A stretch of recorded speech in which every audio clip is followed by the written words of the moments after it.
and welcome to another episode of Leaving Hillsong. So great to have you here as part of this conversation, which is just growing and growing. Thank you as always for all your support.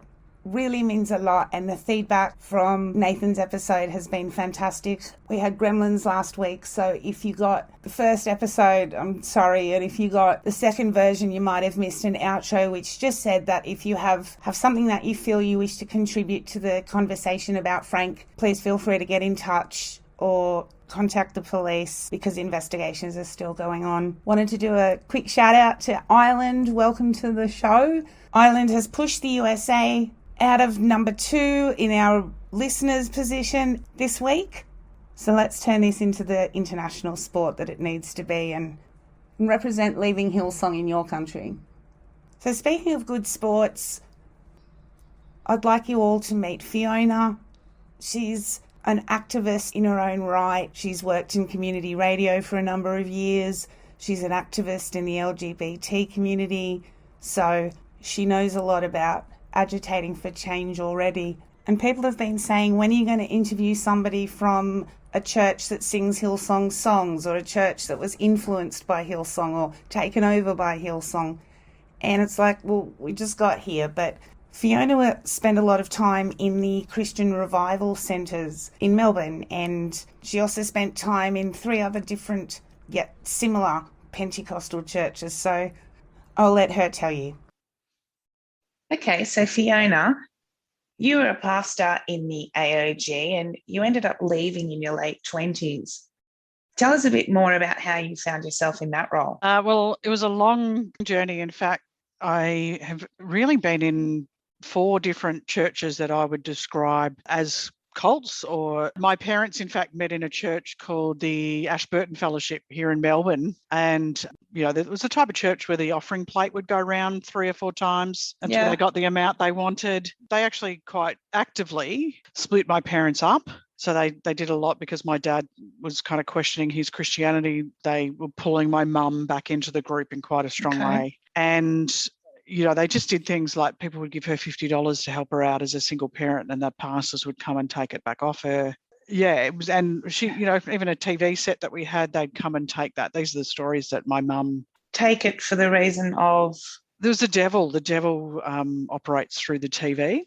Right. So, but the PV, let's face it, probably ended up at whatever was cash converters at the time and lined the pockets. And that's where my parents met, in that group. And then my mum, I think, eventually left there. I'm not exactly sure how old I was, but my mum's passed away now. So I've got a lot of questions about the timelines and things like that. But we ended up then in a group, which I can remember, called Springvale CRC, which is a Christian Revival Crusade. Okay. And they're a spin-off church from the original kind of Assemblies of God church and movement that happened around about the 1930s, 1940s, last century. And again, very weird. I just remember from that group people dancing a lot in church. Again, I think they started to be quite controlling of, you know, different relationships and who you could see outside the group. And then my mum met my stepdad in that church, and he was an ex-revival centre person. So we ended up, when I was 8, starting to attend the revival centres. And we were there until I was 18. So I spent most of my sort of formative years in that group. And for those of you who haven't heard of the revival centres, I mean, they're a smaller movement now, but they used to own the Forum Theatre. They owned it for quite some time while I was attending there. But they had some different beliefs that you wouldn't find in any other group. So, for example, in order to get into heaven, you had to speak in tongues to be saved. So I remember that's a lot for a kid, isn't it? Yeah. Well, I remember being about sometime in Sunday school, and they pulled me into a room and just got me to say hallelujah over and over again. Right. So I was like, hallelujah, hallelujah, hallelujah, hallelujah, hallelujah. And then, wow, praise the Lord, I was speaking in tongues. Yeah, and they very much, you weren't allowed to have friendships or relationships outside of the group. You weren't allowed to read material that was written by other Christian groups. Yeah. There was a lot of rules around sex, as usual, where if you had sex outside of marriage, you would have to then marry that person because you're already married in the eyes of the Lord. Okay. So hence there was a lot of early marriages and then a lot of early divorces, or people were quickly getting married so they could actually have sex. So that weird stuff around that kind of thing. And I eventually got kicked out when I was 18 because I questioned some of the doctrines that were coming out. And they brought a new one out that said, if you have sex outside of marriage, there's no hope of salvation anymore, and you will permanently be kicked out of the church. So that was their way of controlling that out of control behaviour. Do they have the numbers to justify that kind of it's not punishment? I mean, can they afford to lose that many people? Well, I think that's hasn't, it's definitely not a good business strategy, is it, to get rid of all your tithers?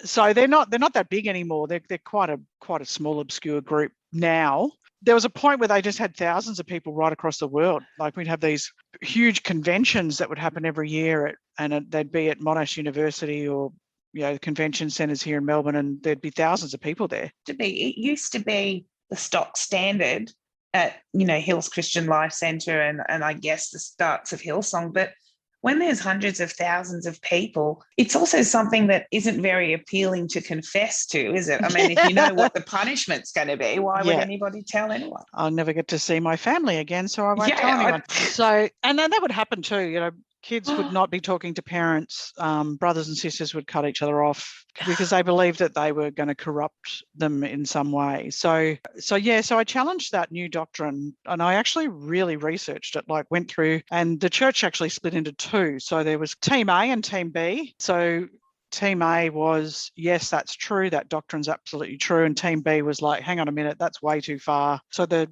church actually went, and there was a big power struggle between pastors, and some people went with Team B and some people went with Team A. What, as in actually shifted buildings? Well, yeah.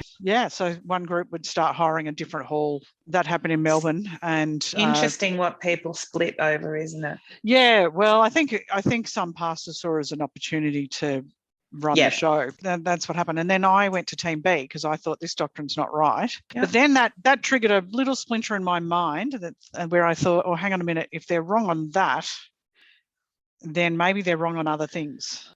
So I started questioning that at quite a deep level. And then I got in contact with friends that had left the group, years before, and said, what's your experience? And they all had horrific stories of. Did that take a lot for you to do? At the time, I was living with my mum. She was still in the group. And how old are you at this point? So I'm 18. So I was in last year of high school. My friends that I'd all grown up with since I was 8, I was basically walking away from all of those friendships. And what else is going on in your life for you to see differently, for you to start questioning a lot more? Well, I questioned because of that one doctrine, but then I started reading. I dared to read books outside of other Christian books at that stage, because I was still very much with the mindset that God's real, Christianity's real, but that this group is wrong. So I started reading other books. I got in contact with people that had left and started talking to them about what I'd seen, what they'd experienced. And it started just to open my eyes that the world's a lot bigger. And I started to visit other churches. I went to Waverley Christian College, and I remember them just being on stage praying for someone that was leaving the church and blessing them. And I was like, aren't you meant to ostracize them and isolate? They were perhaps a little bit less culty than the one that I was looking at. So then I left there and then kind of started exploring other churches around Melbourne, still thinking Christianity was the right way, and ended up hooking up with some people that were ex-Revival Centre people. And they started their own church. And of course, God had this incredible calling and vision for this church. I think that's what I see a lot of people do, is we go, oh, I'm just going to assume that all of this was right, that the Bible's still true, the message of Christianity is all true, but this group they've fallen away. They've gone the wrong path, instead of going even deeper. Because for me, I'd always been a Christian. I'd always grown up in this. Because you're obviously a very questioning, intelligent person. I think really struck you. Yeah, I think in that circumstance, because people I respected were also questioning that particular doctrine, everyone collectively kind of had to question it. The church was splitting completely down the middle. But I think a lot of people during that time were also just persuaded by whoever was around them, whereas I went, hang on a minute, I just wanted to dive right into it. And I was listening to the scriptures they were giving to try and back it up, and they weren't matching. It's possibly the first time there was an opportunity to actually question what was going on. Yeah, because you've got to think when you're in these kind of groups, I mean, you don't have healthy relationships outside the group. Like, I had friends from school and I connected with people from school, but because you're taught that, you know, God is given you a special calling. He's drawn you and he hasn't drawn all these other people. When even other people would say that group's weird or that's rubbish what you're talking about, it would just push me away from them. It wouldn't actually get me to question. In fact, it would kind of fill me with, isn't it? yeah, that's right. It would fill me with some kind of sense of pride that you're special, I got it. You're different. Yeah. It's just so blatant in retrospect. Yeah, and I do feel really lucky that that little window opened up, because you can easily, I still see people that I knew growing up that still sucked into it all. And I think, wow, I just had that tiny little window open up that allowed me to just think about the possibility that something wasn't right. And then I started also looking into what cults were at that time. I remember someone gave me some information on it, and the revival centers literally ticked 10 out of 10. It was just like, wow, they're there. So yeah, so then I left there, and then I started, left high school as well. So life was changing right around me in quite significant ways. And then, do you think something else would have come up along the way, or would we have seen you now married to a revival centre pastor and surrounded by 16 children? Look, possibly, but I am a lesbian, so it kind of protected me from hooking up with the Christian boys too much, which I can also. And what was that like in the revival centre for you? It was really dark. In fact, I remember seeing a friend of mine, a male friend, he got kicked out because he came out that he was gay, and I just remember the things people were saying about him and how the devil had given him a disease and all that sort of thing. So I just kept squashing it down, I suppose, and tried to pretend and secretly tried to get myself healed from it without telling anyone. I didn't tell anyone for years. So growing up like that, it was. I think the mental health damage that did to me personally was quite deep. It took years to unravel, in fact. It wasn't until I was in my mid-30s that I actually properly came out, and I'm now 44, so I haven't been out that long. A simple recipe for disaster, hey, but we recognise that more now. I don't know that anything's that different in these churches. They pay lip service to it, but I don't think anything's that different, and I'd say they've got a lot of blood on their hands, It seemed to be a very targeted group. And not just not accepted, but very targeted. Why not the gamblers or the people committing fraud and the idolaters? I don't know. Yeah, why do we pick that one? But I think the thing is, there's the control structures in these churches seem to be wives serve your husbands, men are above women, and so when you throw in homosexuality, the control structures start to kind of crumble. They don't work because I'm not going to hook up with a man and just have his babies. So that's going to throw some things out. Yeah, but you're going to also lead all of the other women astray and make them think they don't have to either.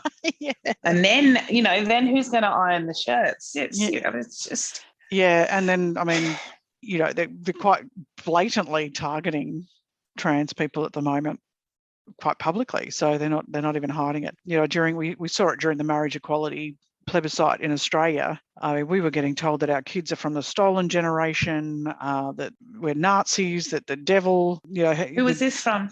Lyle Shelton and from the Australian Christian Lobby. He was given more airtime than anyone else during that plebiscite, and he was up there saying things like that. Margaret Court, she said trans children are the work of the devil. Right. So we have very public Pentecostal people in Australia that are targeting a minority group just based on sexuality and gender. So anyway, then I left the revival centres and got caught up with some ex-revival centre people. And when I joined, you've got to imagine I was very disconnected in the world, in my world. So everything had changed overnight. I'd lost all my friends. I was trying to make new friends at school and university. But so when I came into this newly formed group, they were treating me like they were my parents. And the pastor actually prophesied on me. So gave me a word from God. God has called you to this church. You are a part of this vision. And I was wow. I felt like from then on, I couldn't see any other path. It was like, wow, God. So these are just ex-revival centre people? So they're Okay. ex-revival centre people that had left or been kicked out and had reassembled, and some extra people that had joined over the, whatever recruitment program they had going. So there's probably about 30 or 40 people in the group. Okay. Older people were thinking I had something really special about my life. It was just incredible, So after a few years too, probably 2 or 3 years, they officially joined the AOG, the Assemblies of God, which was quite a big thing for us to do, because we kind of prided ourselves on having a special calling that no one else understood, that God was prophesying at every meeting about how special the calling was. We were going to have people joining our church like trains from heading into Flinders Street Station. It was. What brought about that decision to join the Big AOG then? I think there's a lot of advantages to joining a bigger group in terms of resourcing.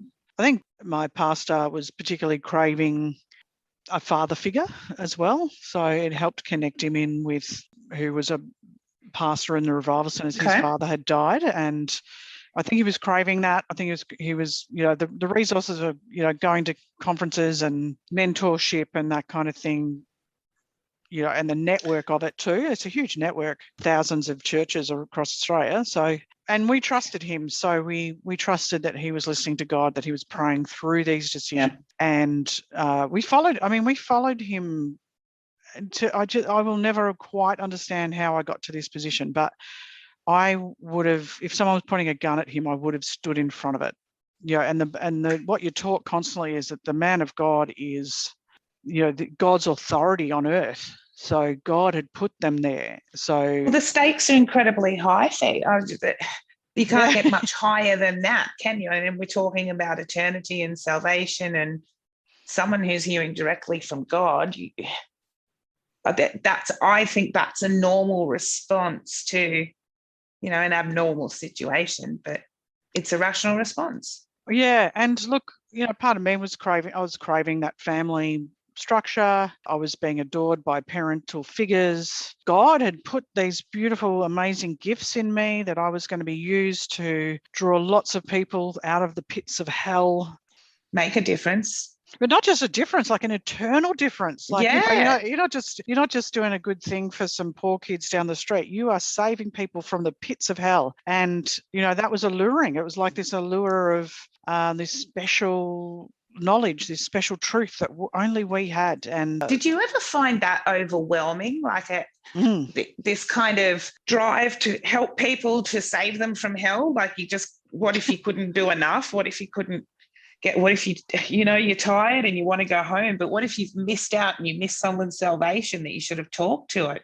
The shame and guilt of those kind of simple decisions could be huge. Yeah. And I ended up in leadership in the church by the time I was 23 or 24.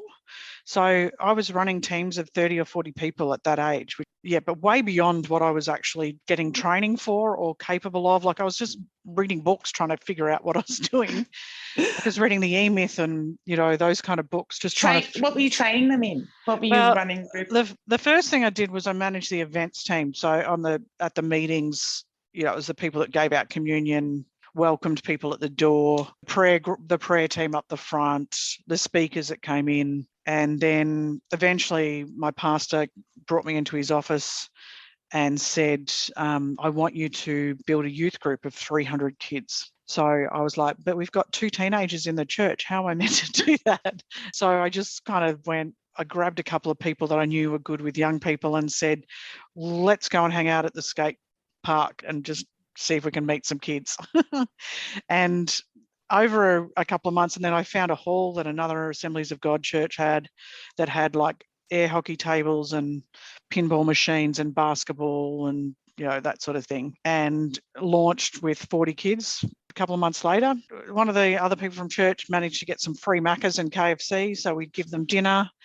They were bored, really bored, and we just offered them some fun for a night with the small disclaimer that they had to give their heart to Jesus. So I had a couple of mentoring sessions. It wasn't an intensive mentoring, but with Michael Gulgamucci and James McPherson. So James McPherson was a youth pastor at the time up up in Burnley in Queensland. And then Michael Guglielmucci quite famously lied about having cancer, faked having cancer, and then faked God healing him and got a whole lot of donations for his medical treatment. Of all the people to have as a mentor.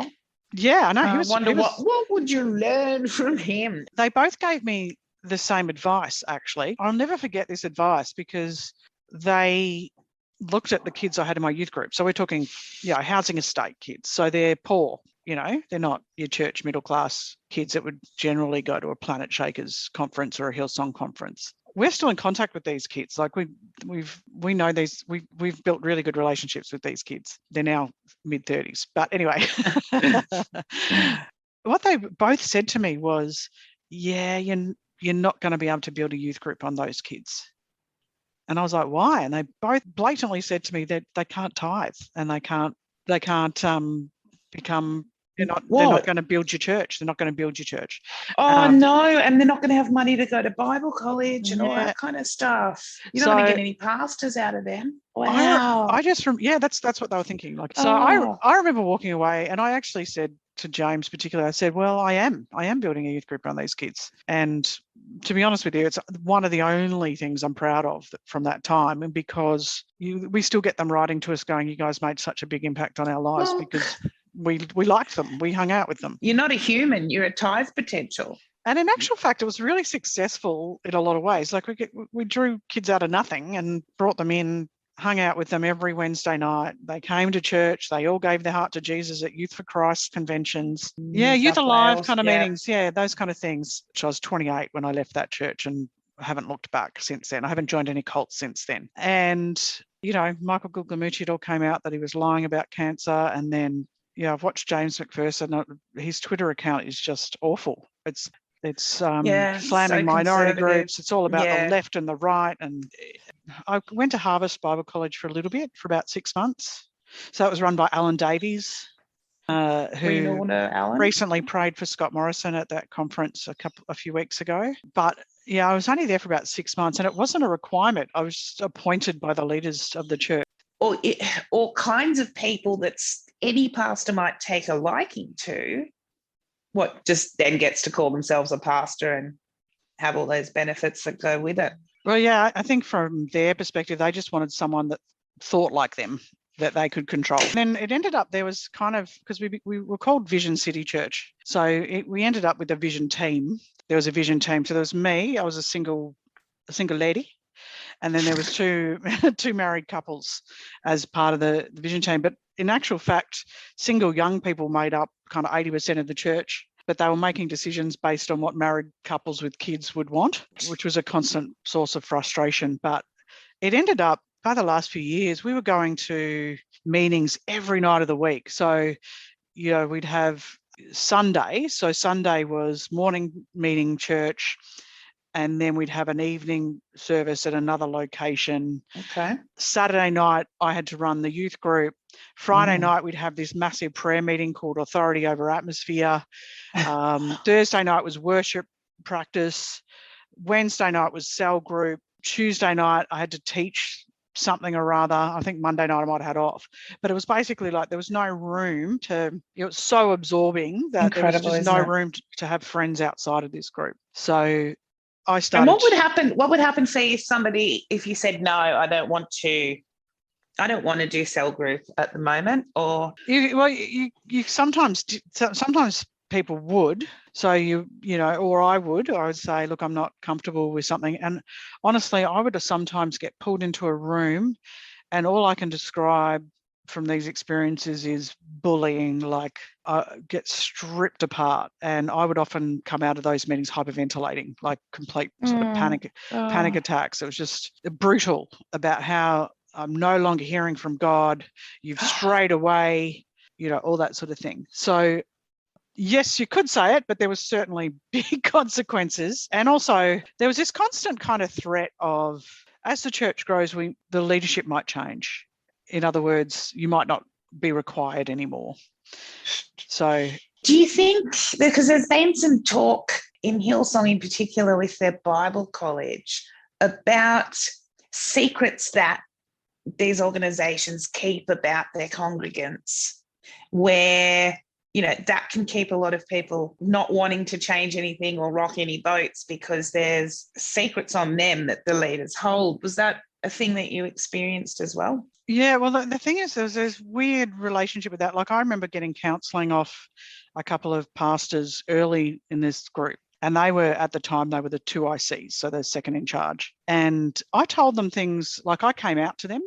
So Okay. I actually told them about that. And how did that go? Well, it didn't go well, because what they ended up doing was, and I thought, I want to actually talk about this and I want to bring it into the light, and I want to be able to deal with it with people I trust. This is what I was thinking. And then about a month later, I was in David's office and he said, yeah, so Warren and Kathy have been telling me what you've been dealing with. So they had told the senior pastor the stuff I'd been talking about in the group, and he brought it up in a kind of way that used it against me. So what had been their initial response when you first said to them? Their initial response was they had this book where you had to sort of ask for forgiveness for everything that was against the way God had created you. So, for example, if you wanted blonde hair but you were created with brown hair, you had to confess that. If you were born a girl but wished you were a boy, you had to confess that you weren't happy with the way that God had created you. It was like that. So these weird prayers that you had to that's endless kind of guilt stuff, isn't it? Yeah, there's shame and guilt that so you end up in this kind of position where you've got such low self-esteem. It's like I very much relate to people that have been in a domestic violence or abusive situation. When they're in just a controlling, yes, whether it's a controlling group or a controlling partner, the result is the same, and the methods are the same. And indeed it is. That's pretty much the model that I'm working off now, is similar to a domestic violence model, and we'll talk about that more next week.